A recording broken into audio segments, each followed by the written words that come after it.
As someone who didn't grow up in the United States of America, the game of lacrosse didn't really feature on my radar until I stumbled upon it one day while watching ESPN.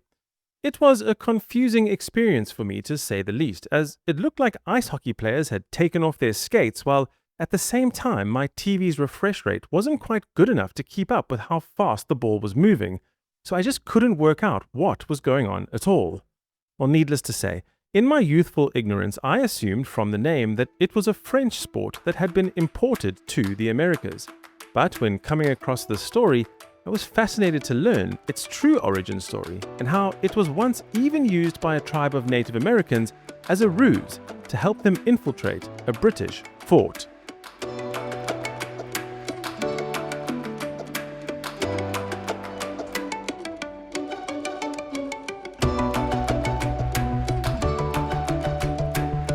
These are the strange but true stories from a history of conflict that you never learned about in school. I'm your host, Nick Charlie Key, and this is the wild history of war.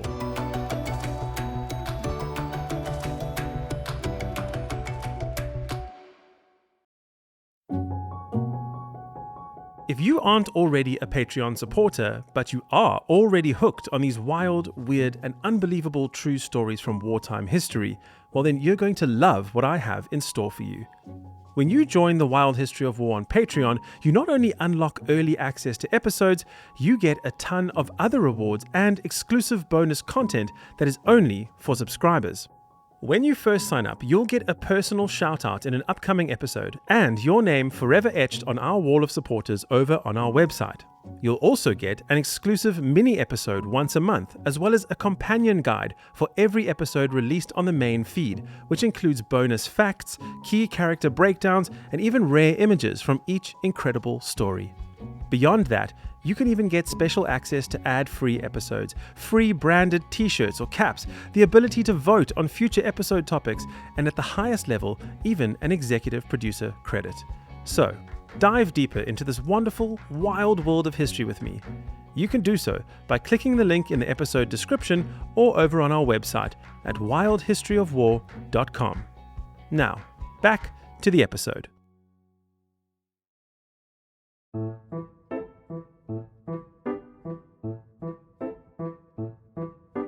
Lacrosse wasn't always called lacrosse. In fact, when it was first invented, somewhere around 1100 AD, the North American tribes who began playing it called it bagatoe. It was only in the 17th century, however, when its name was changed to lacrosse by a Jesuit missionary named Jean de Brebeuf. As a side note, the story of this missionary's life is fascinating in its own right, not to mention his truly gruesome end. There have been hundreds of thousands of martyrs throughout the ages, and yet the method of torture that this poor man was put through before finally being killed is still held up as quite possibly one of the worst of them all.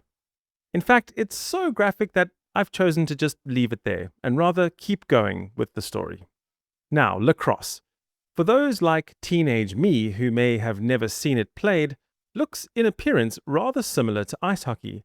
Big pads, big goalie, small goals, and a stick in each player's hand.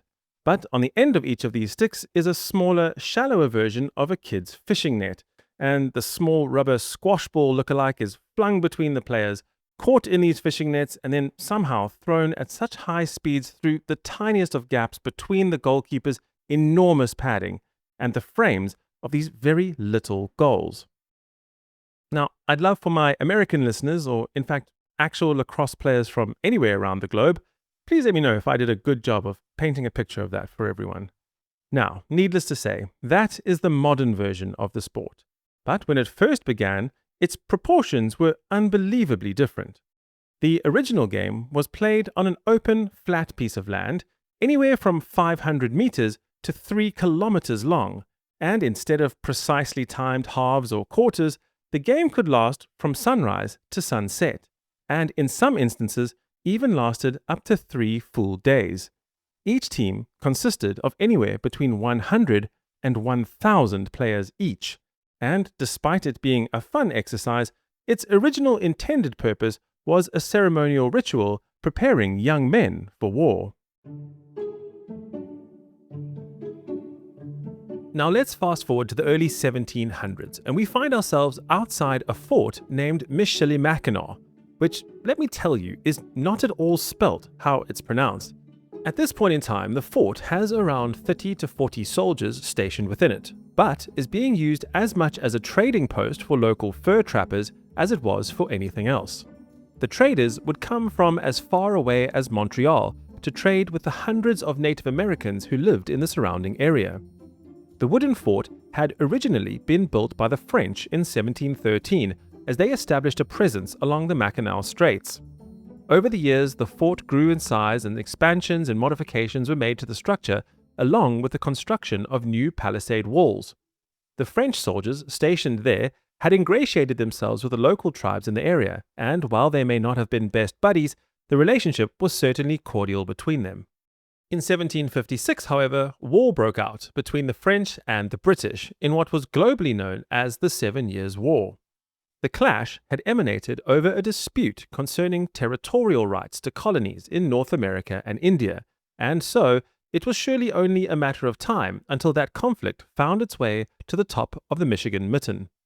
Owing to their good standing with the local peoples, the French enlisted the help of the Native American warriors, who combined forces against the British and American troops. By the time 1761 rolled around, the French had been soundly beaten by the British forces, and so reluctantly abandoned their fort. A short while later, it was taken over by the British, who moved in and were eager to stamp their authority on the region. But their presence was not entirely welcome. Most of the inhabitants of the town around them were still either French settlers or part of a mixed race group known as the Métis, who were the product of years of intermarriage between the French settlers and the local Ojibwe tribe.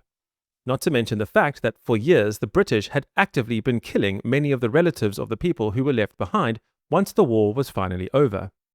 The British, however, tried to maintain a certain level of the status quo, opening the fort to fur traders and others, but failed in their upkeep of one particularly important tradition. Besides their stricter policies and their eagerness to enforce them, they cancelled a long-standing tradition that the French had originally instituted, whereby once a year they distributed lavish gifts to the surrounding Native American tribes. When this was coupled with a British campaign of post-war policies specifically targeting the rights and freedoms of the Native Americans, the breaking point had finally been reached. A number of prominent leaders, most notably among them Pontiac, the war chief of the Ottawa tribe, decided that enough was enough and it was time to fight back. Over the next year or so, they managed to capture 4 small forts before attempting to attack Fort Detroit, which ultimately ended in a stalemate.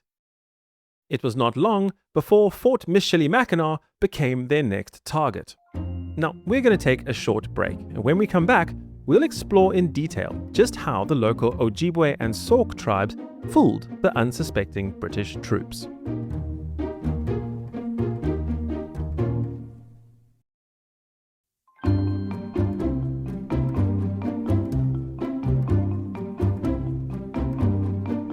It's unclear to me why the British troops weren't on higher alert. They surely must have known that their forts were continuously coming under attack in other parts of the Great Lakes region. Perhaps they suffered from that age-old mental trick we play on ourselves, thinking it could never happen to them. It's also unclear to me why the local tribe's warriors chose the route of deception on this particular occasion, but for the sake of the story, I'm very glad that they did. Perhaps it was because they had staged similar games outside the fort before, and on all of these occasions had seen how the entire army garrison had come out to relax beside the field and watch.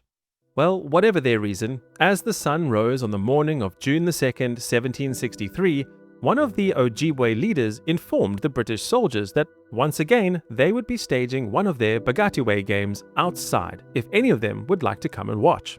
Now, it was an unusually hot day, even for late spring on the Straits of Mackinac, and the British Major George Etherington could think of nothing better to while away the time than sitting in the shade of the palisade walls and watching a rousing ball game.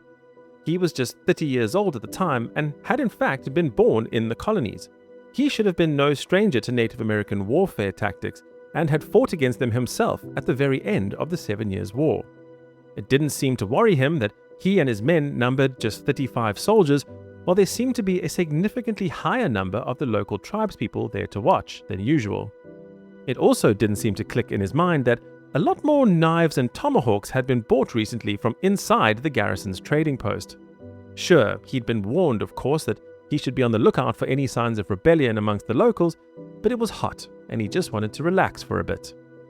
Even when the renowned fur trader Charles Langlade, one of the mixed-race members of the local population, warned him to rather be safe than sorry, Etherington simply told him to stop worrying and go trap some beavers. Well, this was a very silly thing to do for two reasons. The first was that Charles, having grown up alongside the Native American tribes since he was a boy, and who was very highly respected by them, surely had some insider knowledge that something was brewing. But secondly, and most importantly, he had seen the kinds of terrible pain and suffering his cousins could inflict upon their enemies, as in the case of the aforementioned Jesuit priest. But Etherington was seemingly willfully blind to it all, and when told that the game being played that day was in celebration of the British King's birthday, well, surely they wouldn't lie about something like that, would they? He gathered up his troops and they sauntered out of the gates of the fort and got comfortable on the soft green grass. In yet another crucial error, because the idea that they were in any kind of danger was just so far from their minds, they not only left the gates of the fort wide open, but all of the soldiers left their guns inside as well. It wasn't long before the game was in full swing, and rather sadly, Etherington was cheering wildly for the Ojibwe team as they took on their local rivals, the Sauk. In yet more examples of his utter obliviousness, he didn't spot the fact that Charles Langlade had left the sidelines with his family and holed himself up tightly inside his house. He also didn't seem to notice that there was a disproportionate amount of Native American women casually congregating near the open gates of the fort. And what was even stranger was that for some reason, they were all covered in heavy, floor-length blankets, wrapped tightly around their shoulders as if the blazing sun above them was nothing more than a dying ember. The game that day had more than 500 players spread across both teams, and more so than usual, their ceremonial war paint and charcoal seemed brighter and more carefully applied. Etherington watched on curiously as the ball was lofted high into the air and, after a seemingly misplaced throw, landed right between the open gates of the fort. A large group of players followed the ball as if to retrieve it, when all of a sudden, the feeling in the air changed abruptly.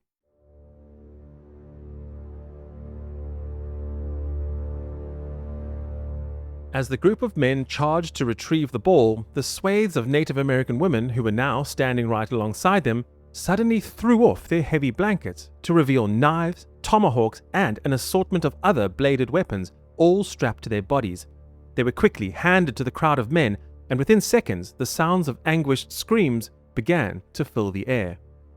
Major Etherington and his lieutenant William Leslie saw what was unfolding and quickly dashed into the nearby woods. The only other officer the fort had was Lieutenant Jammett, and despite being possibly the only man that day who had kept his weapon with him, it mattered very little as he was quickly cut down. A young English fur trader named Alexander Henry managed to barricade himself inside his dwelling. He later wrote in excruciating detail the events that followed that day. "Going to my window, I saw a crowd of warriors within the fort, furiously cutting down every Englishman they found." He noted that it seemed the Native American warriors were specifically targeting the British inhabitants of the fort, and were very clearly sparing the French Canadians. Knowing that if they found him, his time on this earth would be short, he made a break for his neighbor's house, who just happened to be Charles Langlade. He begged Charles to help him, but Charles, himself less than enamored with the British, simply replied in French, "What do you want me to do about it?" Henry, on the verge of full-blown panic by now, was overwhelmed with relief when one of the Langlade's servant girls pushed him up a ladder and hid him in the attic. Just next to his head in the cramped crawl space was a knot in the wooden board, through which he could observe the massacre below. It would not take long, however, before he was discovered, and he, along with a few other fellow prisoners, were paddled to the nearby Beaver Island with no food or shelter. The Ojibwe warriors took some bread and held it in front of the cowering men.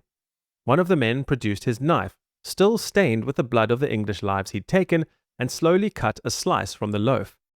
Before handing it over, he spat on the bread and smeared it into the streaks of blood that were now staining its outer edge.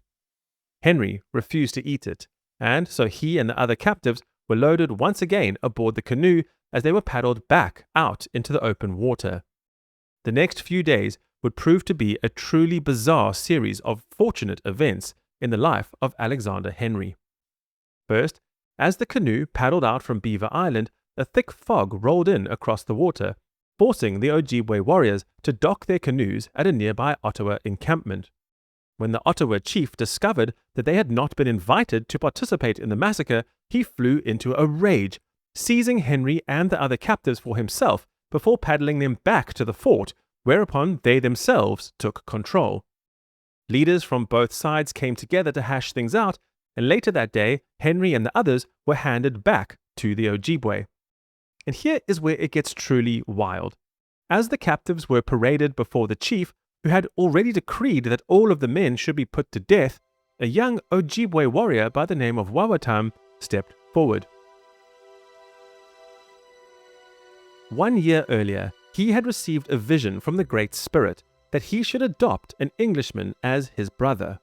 The vision had shown him one man in particular, a man he had never seen before, but in that moment he had sworn an oath to do what the Great Spirit instructed him. Now, as the men were filed past him, he recognized for the first time the man he had been shown in his vision. The man was none other than Alexander Henry. Wawatam convinced the chief to spare him and promised to take care of him himself. In utter disbelief, Henry was escorted back to Wawatam's lodge, where that night he fell into an exhausted slumber. As he awoke the next day and stepped outside into the early morning sunlight, he was horrified to see, right there in front of him, the bodies of the other captives who had arrived with him just the day before. As for Major Etherington and his lieutenant, they too were eventually captured, but owing to their rank and status, were far more valuable as ransoms, which were eventually paid by a Commandant James Gorrell from the nearby fort in Green Bay, Wisconsin. The Michilimackinac fort was soon abandoned by the warriors, and the only people left inside were a handful of local French traders. With no formal leadership to speak of, it soon fell to Charles Langlade to assume the governance of the fort. The entire saga of the attack on Fort Michilimackinac was a small part of a much larger and grander story playing out across the whole of North America at the time. It does, however, stand as a stark reminder that battles aren't always sieges or frontal assaults. Sometimes they're won with patience, cunning, and a small wooden ball.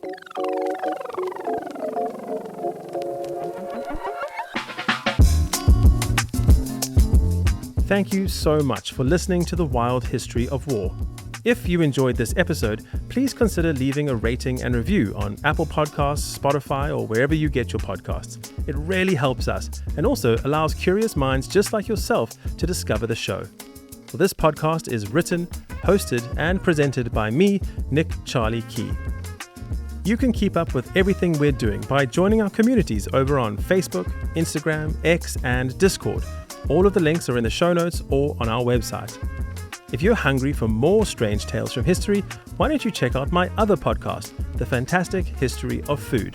Strange but true stories from history that in some way involve food. Until next time, thanks for listening.